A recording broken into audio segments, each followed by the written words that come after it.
Ladies and gentlemen, please give a warm welcome to your host, the sexiest woman of all time, the one and only Shiko Paul.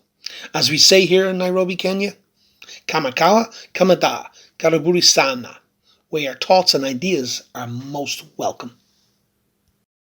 Hey, saseni wadau wenzangu. For those who doesn't understand Swahili language, that it just means hey, welcome friends.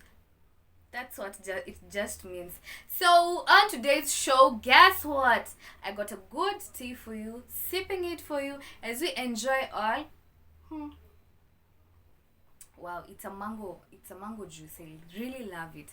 So on today's topic, I'll be talking about how I managed to save up and buy all the things that I have. And to make it, I didn't have any job. I wasn't earning. I was just tegemearing. if kuna word inaitwa hivyo, then that's it. For those wenye wanajua kuni-correct, asanteni sana. Keep on correcting me. My English. I'm just doing it for my people out there who doesn't understand Swahili language. So nikiteleza hivi, please, I beg na, please forgive me. I wasn't that perfect in English. I settled the case. So on today's show, I'll be telling you on the tips that I used to save up for the little things to save up with the little money that I had for buying all the equipments that I have in the house. I had asked if you want me doing this vlog, this idea, and someone replied and she said yes, do it. And now I'm going to give it to you all. And that was like, I moved out and I was all depending on my family. Like, analipa rent, my dad was paying the rent, everything. Thank you, Dad. Your daughters just said thank you to you for supporting me. Definitely when I have my own, I will treat you like a king and queen that you deserve, both mom and dad. So with the little things that I had, I managed to save up. And people are like, she huna job, and how are you saving up all this to buy all these stuffs? And I'm like, I'm going to give you the tips on how I managed to do things. And I have this book over here, nimeandika so that I can't forget anything. Like unaweza sahau, and I don't want to forget it. I just want to tell you everything that I used to. Is it the tips? Is it the, I don't know, tips? Vitu tu venye nilifanya to make sure that I managed buying all everything that I wanted. A heart desire. So, and the first thing was that I wrote down all the things that I wanted to buy within the average prices. The first thing that I came into the house, I moved in alone. I wrote down, actually it was the first thing that I wrote down all the things that I wished in life to have. Yeah, it didn't matter that it would cost me a lot, but I had that faith, like, you know what, hakuna mtu mwenye ameandikwa I can't have, like kuna wenye ameandikwa they can have this and me I can't have this, you understand? So write them down, everything that you wish for, even if it's 100k, it costs 100k, just write it and hope you'll get it. Have that patience and that hope and that faith that you're going to get what you want. So I wrote down, it didn't matter ilifika list 30, 50 list. I don't know if can I even, let me check it for you guys. You know what, it was on 48, ilikuwa 48 lists that I wanted to buy. And I was like, so the first thing that you should do, just write down what you want for to buy. It doesn't mean that you just buy that time, but just write them down and their average prices. Like, if it's you want, and be specific of what you want. Let's say it's a smart TV, it's a 42 inches, and you want it, and you be like, roughly it can cost 30k, roughly 35, you understand? So write a list, and then with their average prices. The second tip is that tick on the item you want to start with for the first month. Like to say it's today it's this month is on April. So April you'll be like April, in this month I want to buy a clock, and that's what I will start with. And when you buy, just you first tick on the you have written them 1 2 3 4 5 6 up to the list of number that you wanted to buy. Now you tick on the one that you want to start with that month. Hopefully you're getting me and I'm not that so fast. And the other thing is that check the amount you are left with after paying your rent, water, electricity, Wi-Fi, gas refill, TV payment, and if you're working, minus the fare. So the thing is that you check on the amount after you finish up calculating, paying your bills, your rent, your water, your electricity, your token, and the fare if you're working. Then the amount is left now. Now it's the one which you're going to work with. Are you getting me?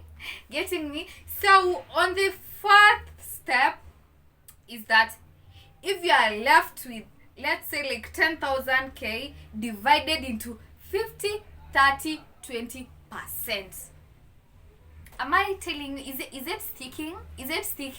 So the amount that is left after the minus your bills, your electricity, your rent, your water, your fare, and if you are into working, you won't minus the fare because you're into working. So the amount that is left now divided into 50, 30, 20%.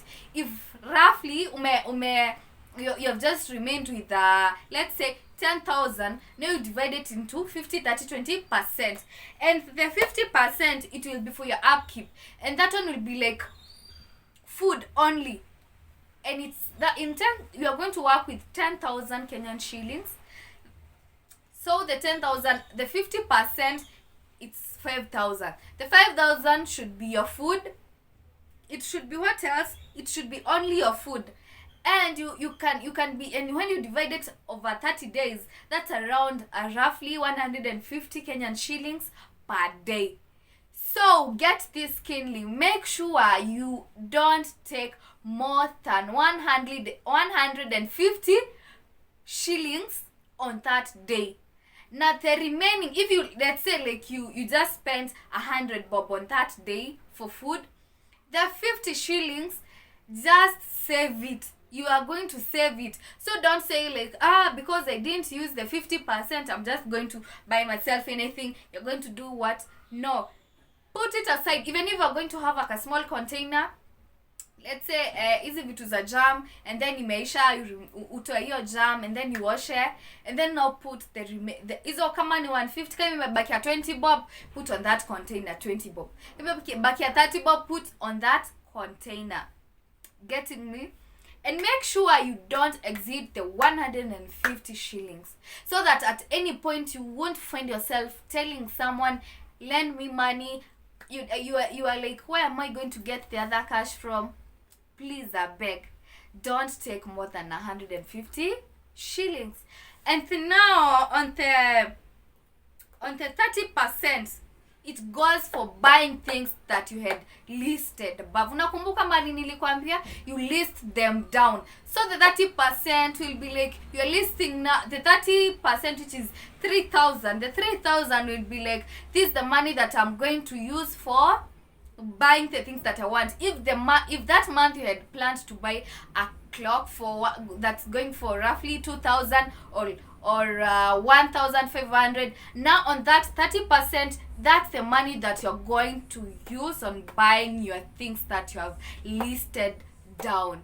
And if let's say you had said you're going to buy a microwave and it costs 5,000 shillings, and definitely you're minus your less 2,000, what you're going to do, you're going to save the money for the next month, so that you can add up this month and the next month to buy the microwave. You getting me?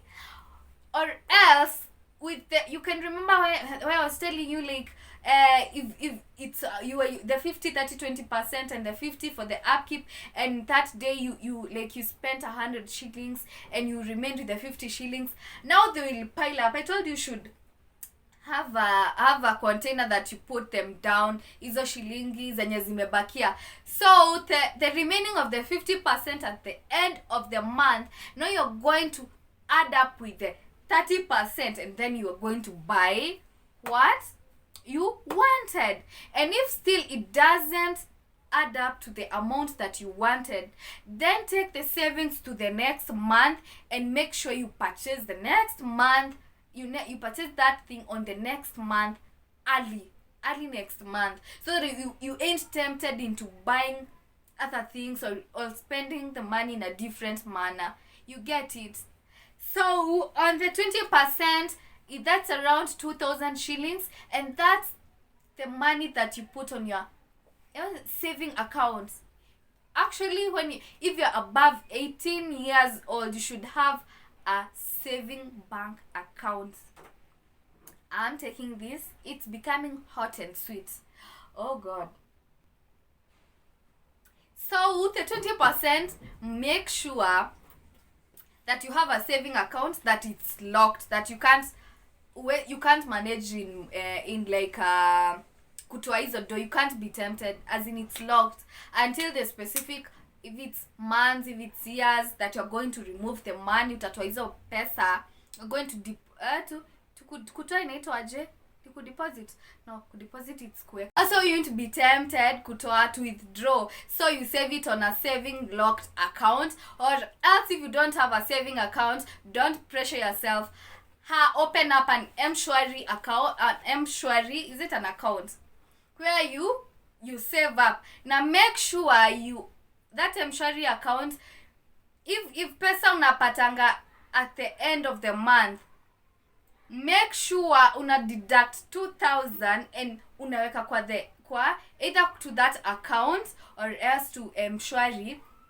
If you ain't disciplined enough, like to not touch your money, you get it.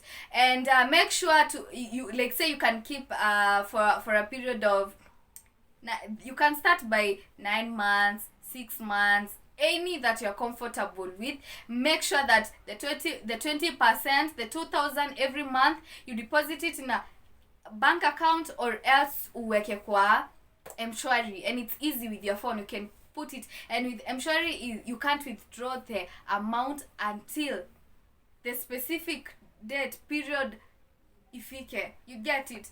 And with this saving account, it will help you. It can either, if you want to start a business, like umemaliza, for those who are in campus, umemaliza shule and you don't know what you want, you can even start up when ulikuwa tuseme una save up the 2,000. You can start up with a small business. It's as low as 5,000 or 10,000 by selling isn't it aje socks, So these savings are so important in your life. Like, at least even if ukose job, you can start up, not a must that upewe that capital. You will have that, at least that small capital that will generate to more and more and more. And even this saving account, it's when you're finished, umemaliza, you're like, this month you're finished buying what you wanted, you can treat yourself with something. And even on your birthday days, you won't keep on telling someone, top me up. You'll have that saving that it will help you in enjoying and treating yourself. And you won't be like, where am I going to get my money for treating myself for my birthday? You'll be sorted up, sister. You understand it?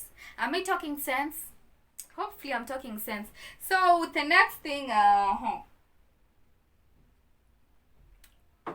after buying what you planned, treat yourself by buying yourself something, going to places and food. Yes, I told you that saving for a period of time, you make sure you treat yourself so that you keep being encouraged. And I'm telling you, it's a good feeling. Like, you have listed, let's say, the 43 list, and then inakuja that month, una cancel. It's a good feeling. And you're like, God, I'm telling you, by when the end end year inafika, you'll be surprised, like you have half of it, you have cleared it, and you won't know. It's that simple, and it's only that 10,000. That 10,000 hata si mingi, Lord, it's that 10,000. And you tell me. So tip number 6, sacrifice some things for a while. Like for me, I sacrificed my hair. Nilinyoa, I cut off my hair because I saw it was much more spending. So I was like, the 4,000 or the 2,000 that I spend on my hair, see, let me put it on something else. Like I also cut off on some these eating luxurious food that are costly. Minimize, at least make sure unapata tu hiyo that limitation of that 150. If it's that 150, don't go for something that it's 150. After all, bado ni food, and it's just for a period of 1 year, and then you'll go back to your normal life. And even utakuwa ile time yenye unajitreat, then you can eat that luxurious food that you want to. The other thing, you can avoid calling people at your places. For me, I didn't want anyone at my place at that time when I was like buying, because that's another plate, and that's another plate I could have used it on my own to insongesha to another place. I'm not being mean, but it helps in cost savings. But when you are done finishing up, it will be easier. Even if wakuje, it won't cost you a lot. And then you can also avoid buying clothes and shoes. Myself, I didn't buy clothes or shoes for a period of even 1 year, I guess. I didn't buy because I was like, I really want this thing and I really feel comfortable. So I avoided buying clothes. And also avoid the impulse buying. Like I couldn't buy impulse. Like nimeona tu kitu hivyo and I'm like, I want it. I didn't do that. Impulse buying. Kama hiyo mwezi nimesema I'm buying this, it's that. Anything else, it's a cut off. Because ukibuy, itamaanisha there is one time utaenda less. And when you're going less, it means you're going to borrow money. And if you're borrowing money, it doesn't become pleasing to the person that you're borrowing money to. Because hata yako na mashida zake. So unaenda kumpea mashida zako. That's so bad and that's so wrong. Yani kitu ungejizuia. You get it? So the other thing is that the 7th thing is buy some things when you're giving buy these expensive things like the TV, home theater when they're at promotion time, because you find it zinakwanga half the price. Most of the promotions I guess zinaendanga on November. So make sure that you buy these expensive equipments on November when they're at promotions, so you won't have to use a lot of money buying them. Is that clear? And the thing is that like the washing machines, buy ile time yenye iko na on promotions. Those stuffs, TV, fridge, buy them on promotions when they are promotion and the cost it's at half price. So make sure unajua when they are giving out promotions, you can buy them. The other thing is like live within your means, not above your means. When you find yourself borrowing money, you're living above your means. And when you find yourself at any time you're borrowing money at that month from someone, you're living above your means and you should cut it off. Because it won't help you. Utapata stress mingi, you'll have a lot of stress. You don't know where to get money, you don't have that lunch. You become you lose weight, you become weak. Diseases inakufuata, so it becomes hectic. And that's why you find yourself unalid kukua depressed. You get it? So live within your means. If unajua your means zako, kwendanga job, you use a Uber, then use a Uber. If you can't afford an Uber, use a motorbike. If you can't afford a motorbike, if your means of lifestyle can't afford that, then use a matatu. It's much safer for you. So when you find yourself borrowing money at the center of a month, you're living above your means. And you should look on the things that you're using so that you can cut it off, so that you don't get that pressure of things. You get it? And avoid, the 9th thing is that avoid lending out money at this time. wacha kuwa wendo ule mkopesha jule mzuri sana hii dunia. So make sure don't be that person that you are that shy rock that you can give out, just lend out money. You know, kuomba ni rahisi lakini kurudisha inakwanga ngori. So make sure that don't be that msamaria mwema. Someone has got an issue, something at a issue, and then at the end you find yourself you haven't bought anything that you wanted. Please, I beg, you come first before anyone else. So treat yourself, make yourself happy, and don't usijistress ama nini. So make sure don't be that msamaria mwema lending out and unajua yourself you're struggling. You know, it's better you tell that person ukweli akuchukia ama akupende for whom you are, and like nikupe and then I'll start struggling over here. For me that's a cancel. I don't care how people will think of it, but for me I guess that's my opinion. And or even getting into chamas, unaona, like you find chamas every week 2,000 every week. Can you even afford that?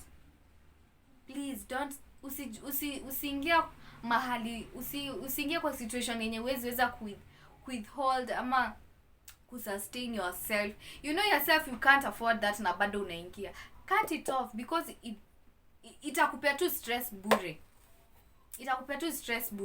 It's even you cut it off yourself, and for that time focus on buying your things, focus on saving, focus on your own self growth before other things.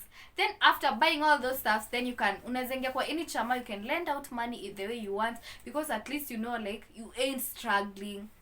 Also, the last thing is that don't overstress yourself. Have a peace of mind, eat well, pray for everything ahead of you. Don't overstress yourself. Unaenda kwa beshte yako unamwona kuna TV na hivi. Unaenda kwa beshte yako unamwona ako na fridge inatoshana aje. Don't overstress yourself. Kuwa tu na peace of heart, you know. Nini agoro? I don't know how I can even say it, but thayo in Kikuyu we say it giana thayo agoro, which means have a peace of mind or in the heart. Isn't it? Have a peace or at the heart. Me sijui venye naiweka, but help me my teachers over there comment venye inaitwa. So that's it. So make sure that you don't overstress yourself. For me, one thing that I did is that, you know, like when I don't want to like give myself pressure, I don't follow people above. That means that now on and I'm like, woo, itaifika lini? I'm like, Jesus, why me? Because I don't want pressure, I don't want depression. I don't follow them. That's me. That's an enemy of me. That's a secret of me. I don't follow someone that I know nitakuwa napata pressure bure. Wacha nifike hiyo kiwango and then I can follow them on my own thing. That's me though. That's me. I can never do it. I can never. Because I know my heart nitasumbukana sana. Naweza fanya hadi mtu aibe. So guys, that was it all. That's how I managed to buy the things that I had, and I shared it with kwa nyinyi nyote. So if you think you have got an idea of how you saved up, you can still comment down below. If you think I was correct, still comment down below. If you want to greet me, still comment down below. If you want to just tell me something, just comment down below. If you're going to hate, still just comment down below. I will still appreciate. So thank you for always subscribing, continue commenting. Hopefully your days ikuwe poa when you watch this video. Hopefully ukuwe blessed up, and you know nakupenda hapa kama kawa kama da. Sawa? So guys, that's the end of the vlog, and I really want to tell you bye. And if you still got an idea, or if still you want me to talk of something else, still comment down below, and I really appreciate for that. So keep always tuned, and always remember on Monday, Wednesday, Friday, those are Monday, Wednesday, and Friday. That's the time that I always drop my videos. either at 8 a.m. Kenyan time, 11 a.m. Kenyan time, or 4 p.m. Kenyan time. That's the time that I always post my videos. And don't forget, on Saturdays it's when I always have my Saturday live. Oh god, excuse me for that. That's the time that I always have my live, when we changed it from 7 p.m. Kenyan time to 8 p.m. Kenyan time. So don't forget on Saturday, as we meet up, as we learn on how one can know he or she is in a toxic relationship. So let's tupatane have on Saturday so that we can discuss, enjoy, and have a drink. If you don't drink, have a juice for you so that you can always cheers and be happy at all time. So keep safe, sanitize, remember to pray, remember to always make yourself happy. Bye. Love you, love you, love you. Bye.